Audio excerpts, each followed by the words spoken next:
Everybody, today we are going to be learning about the sine law.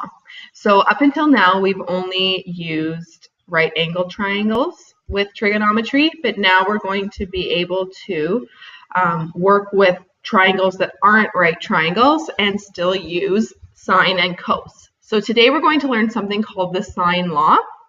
In next video you'll learn about the cosine law, and after that you'll have word problems where you use them. Okay, so remember, SOHCAHTOA can still be used in right angled triangles, but you can't use SOHCAHTOA in any triangles that don't have a right angle. So the sine law allows us to, again, like I said, use trig where we don't have a right angle. Just going to zoom this in a little bit if I can. Oh, now you're watching me not know how to do this. There we go.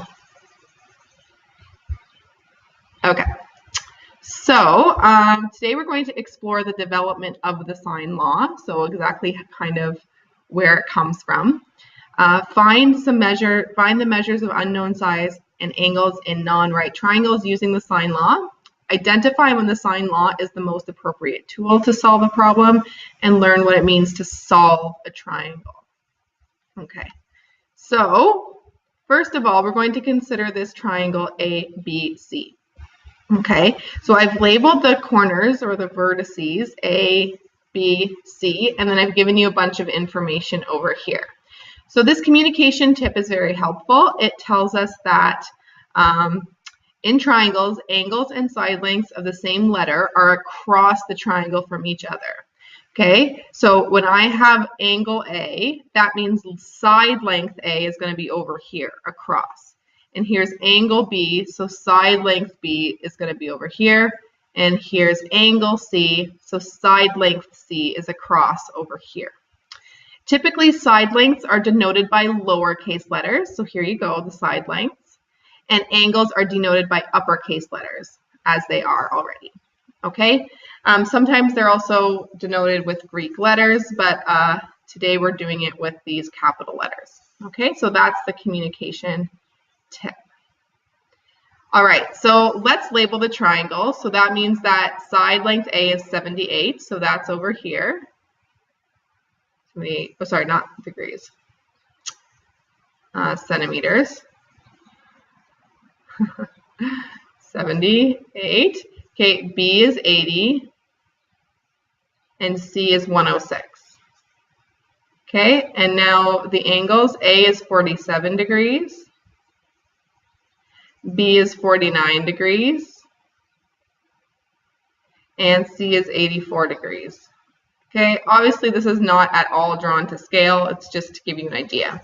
Okay, notice that it's always true that the longest side length has to be across from the biggest angle, and the smallest side length has to be across from the smallest angle, and then the middle side length is across from the middle size angle.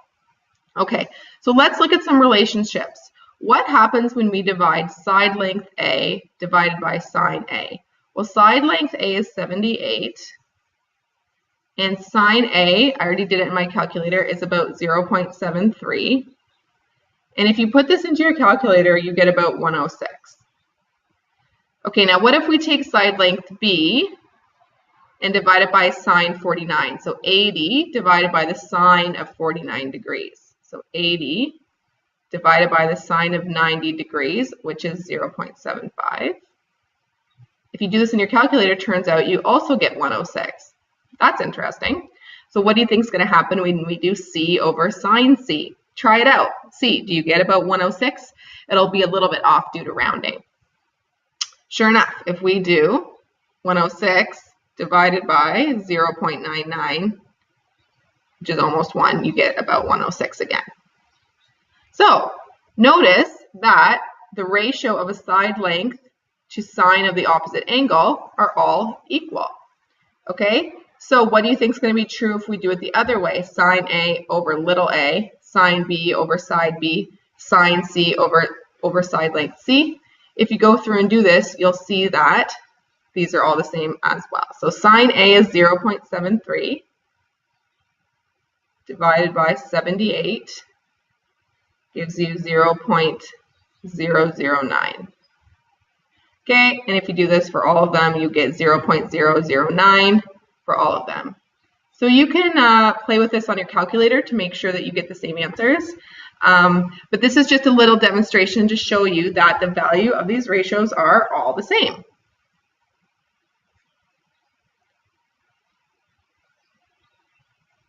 Now what's interesting is that if you try this with cos, so A over cos A, B over cos B, and C over cos C, you don't get the same result. It's not true that these fractions are all the same number when you use cos, and you can try it with tan too. That doesn't work either. It only works with sine.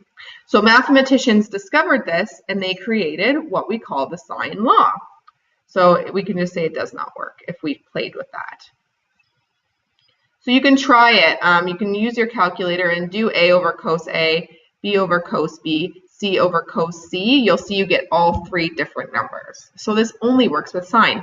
So because they discovered that this always works, they can make it into a law. So a law is something that we can use in mathematics to solve problems later on, and that's just great. Okay, so the sine law is, now we can write it in two different ways. Okay, so kind of put like a divider here, and don't write too big. I know there's some of you out there that have big handwriting. So it's A over sine A. So this one's lowercase to indicate that it's a side length, and this is uppercase to indicate that it's an angle, okay? Equals B over sine B, and that equals C over sine C.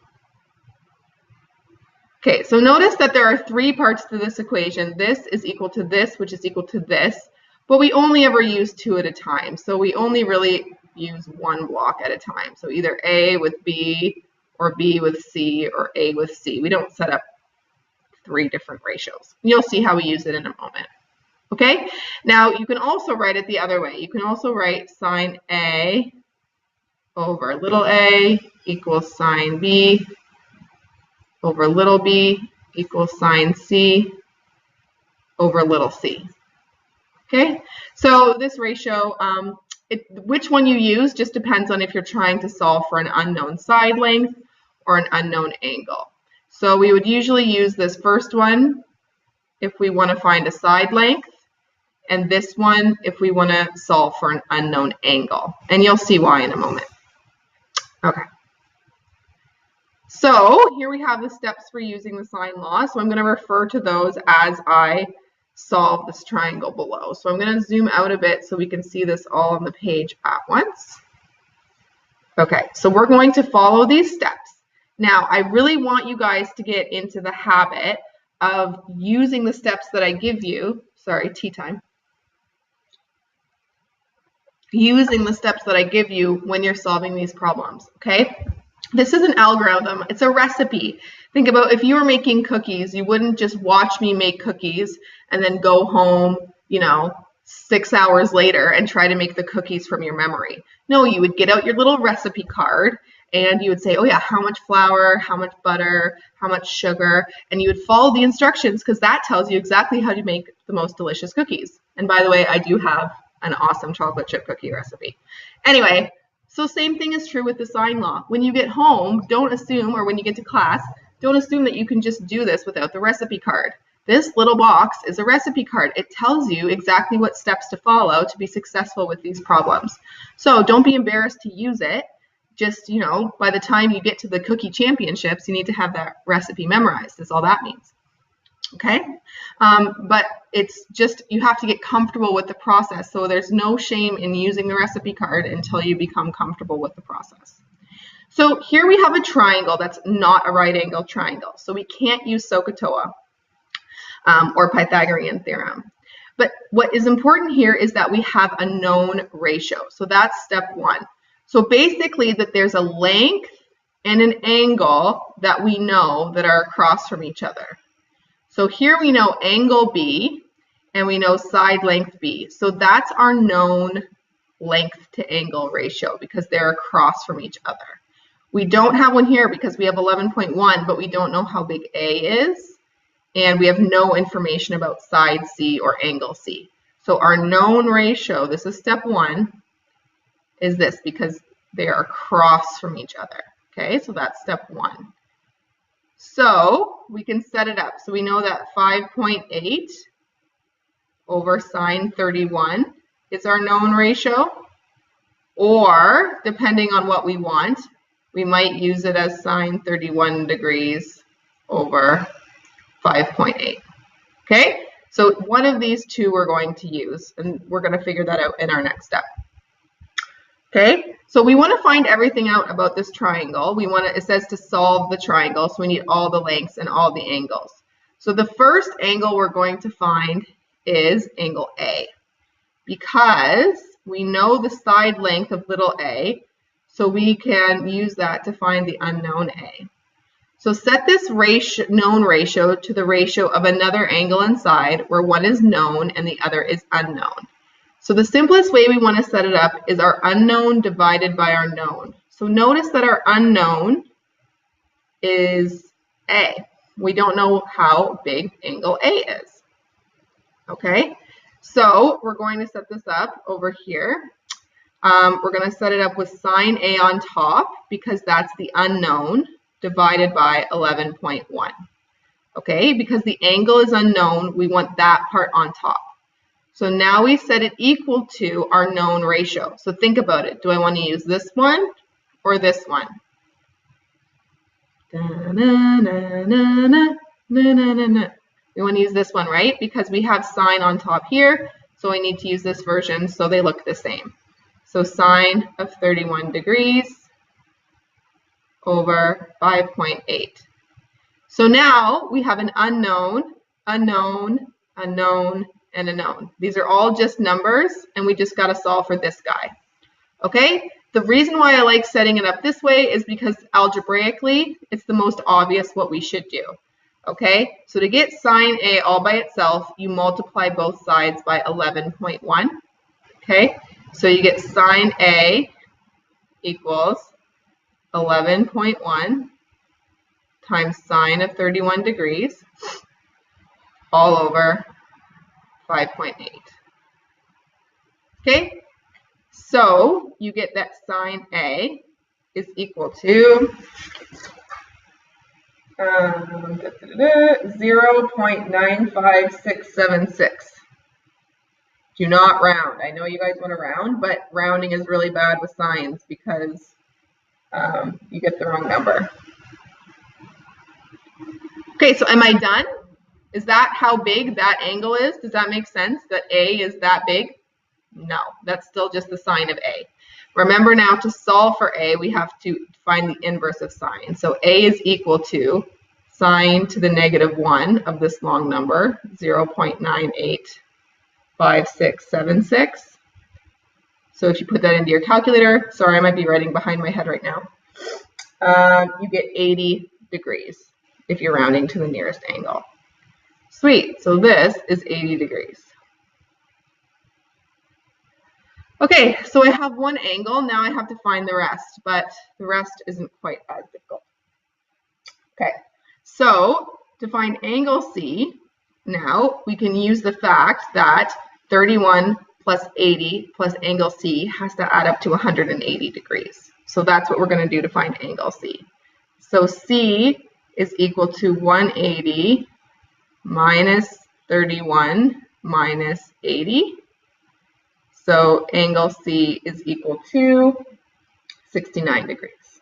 Okay, and again, we just found that because we know that all the angles have to add up to 180, so we can use that to find it. Okay, now we need side length C. Aren't all these colors fun? I'm going to use red now. Now we need side length C. So we have to go back to using our sine law to solve for this. So the unknown is little c over our known, which is sine of c, so sine of 69 degrees. Okay, so now we got to set this equal to one of our original known ratios. Which one should we use? Well, we should use this first one because this one has side length on the top and angle on the bottom. So we want the one that has side length on the top and angle on the bottom. So we set that equal to 5.8 over sine 31 degrees. Okay, so you get You have to multiply both sides by sine 69 degrees to get c by itself. So c equals 5.8 times sine 69 degrees divided by sine 31 degrees. So you just got to be really careful when you're entering this into your calculator that you're using brackets where you need to. So I would encourage you to pause the video now and try this and make sure you get the right answer. You should get 10.5 centimeters. Now, why did I round this to the nearest tenth, but I didn't round, I only did the angles to the nearest degree? Well, you have to take a hint from your diagram. This diagram had both of these side lengths to the nearest tenth. So that means I want to take this one to the nearest tenth as well. I don't want to round that up to 11. So there you go, 10.5 centimeters. And I've solved my triangle. I know all the side lengths and all the angles. Okay, this is like the quintessential example from this note. This is the most important example, and it's the basis of everything else we're going to do with the sine law. So if you feel a little bit like fuzzy, like you didn't really get that, I would pause it, rewind, watch it again without having to copy anything, and write any questions you have in the corners or the margins of your paper, or maybe even on a separate piece of paper, because this is the example you need to know before you go on to the rest. Okay, so in this example, it's a word problem. We have three people, Dylan, Ed, and Faye, and they're standing on corners of a triangular plot of land. So I can draw a triangle that has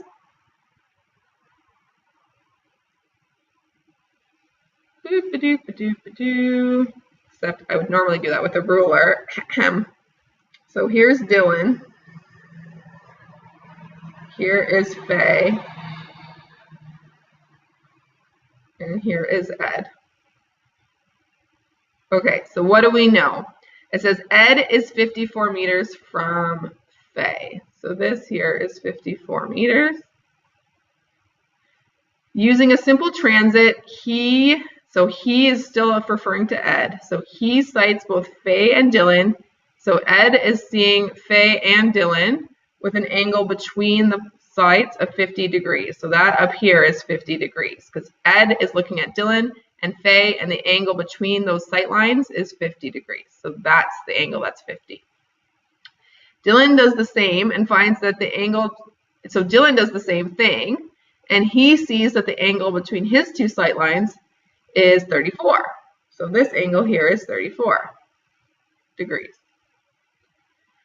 How far is Dylan from Faye? So they want us to find this distance here, so we can call it x. Okay, that's what they want us to find. How far is Dylan from Faye? So notice that we have this ratio, x over sine 50, but we need to set it equal to a known ratio. So what is the known ratio? So you're looking at what known side length and angle are across from each other. So this is the unknown.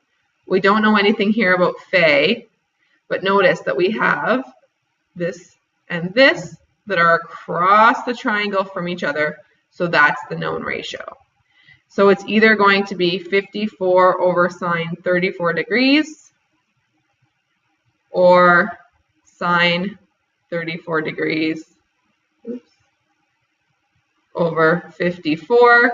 Those are the known ratios, and which one we want to use depends on what we want to find.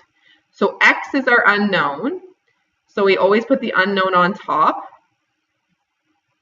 and we can put it over sine 50 since they're across from each other. Okay, so because this side length is on top, we want to use this version. So set it equal to 54 over sine 34 degrees. Okay, now we just want to get x by itself. Okay, if you want, you can pause the video and try to solve this and see if you get the right answer, and then just rewatch to make sure you did it right. So to isolate x, which means to get x by itself, you just multiply both sides by sine 50. So you get x equals 54 times sine 50 degrees over sine 34 degrees. And your calculator does the work for you and tells you that this, oops, don't know how that happened. It tells you that the answer is about 74 meters. So I'm going to put a dot on top of my equal sign because that means approximately. So you can say, therefore, Dylan and Faye are approximately 74 meters apart.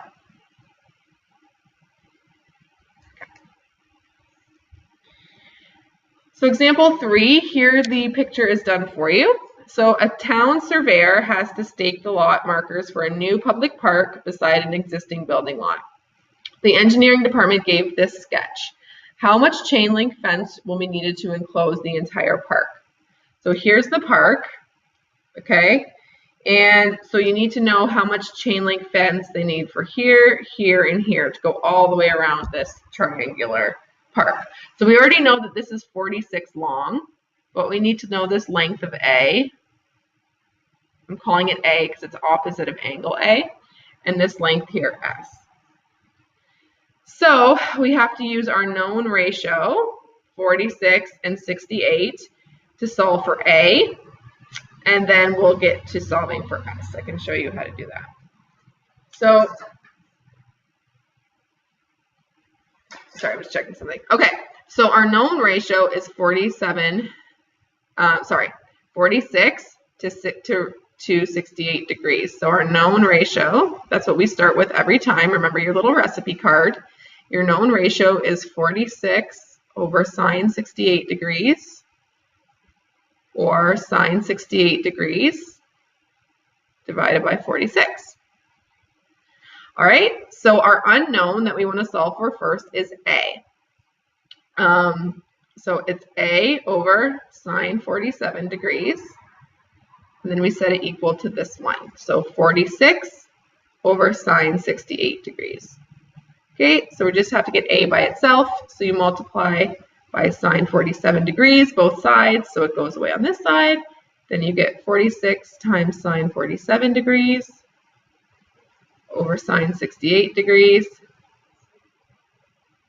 Then you put that through your calculator, and you get that A is approximately 36.3 meters, so a bit above 36 meters. Okay, so we got this one now. Cha-ching. So now we need to find S. Well, in order to use the sine law, we're going to need to know this angle, right? So to find that angle, we can just, again, use the fact that the three angles in the triangle have to add up to 180 degrees. So 47 degrees plus 68 degrees plus S has to equal 180. So therefore, if you solve for that, you get that angle S is equal to 65 degrees. Okay, so now you can set up your unknown S, little s, over sine of 65 degrees equals your known ratio here, 46 over sine 68 degrees. Okay, so then you multiply both sides by sine 65, bada bing, bada boom, you get 45 meters approximately. So now we need to make sure we go back and actually answer the question. The question was asking how much chain link fence will be needed. So that's just the perimeter. So that's 46, which is this guy, plus 36.3 plus 45. So that gives you 127.3. So they should order at least 128 meters of fencing so that they have enough. Okay, so now you make a nice little therefore statement. Therefore, they should order at least 128 meters of fencing to be able to enclose the entire park. Okay, so that's basically the examples I have for you on the sine law. Now I'd like you to try this practice. So I'm going to get you guys started with drawing the triangle, but then I want you guys to actually solve this, like actually do it and have it ready before you come to class, like actually for real. So let's just see what is the information, okay? So it's an acute triangle, which just means all the angles are less than 90 degrees, okay? So it's ABC, so I just draw any random triangle, okay? It doesn't have, yeah, that's really bad with this trackpad. Hopefully yours is better. Try to draw a nicer triangle, but I don't really stress out too much about making it look accurate. I just draw the triangle first, and then label everything. And it doesn't even matter where A, B, and C are. So I'm just going to say that this is A, and this is B, and this is C. Okay, so now I'm going to fill in what I know. Okay, notice how it says round final, only final answers to the nearest unit. Okay, so see how it says little b is 15? So that means the side length of B.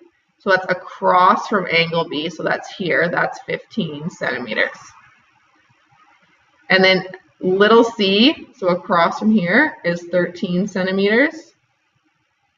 And then angle B is 68 degrees. Okay? So there you go. That's all the information you have. And you need to be able to find angle C, angle A, and side length A, all three things. So this is very similar to example 1. So hint, you're going to find angle C first using the sine law. Then you're going to find angle A using the fact that they all add up to 180. And then the last thing you're going to do is find side length C using the sine law again, now that you know how big angle A is.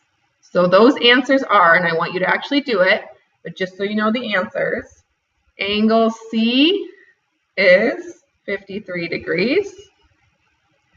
Angle A is 59 degrees. And side length A is 14 centimeters.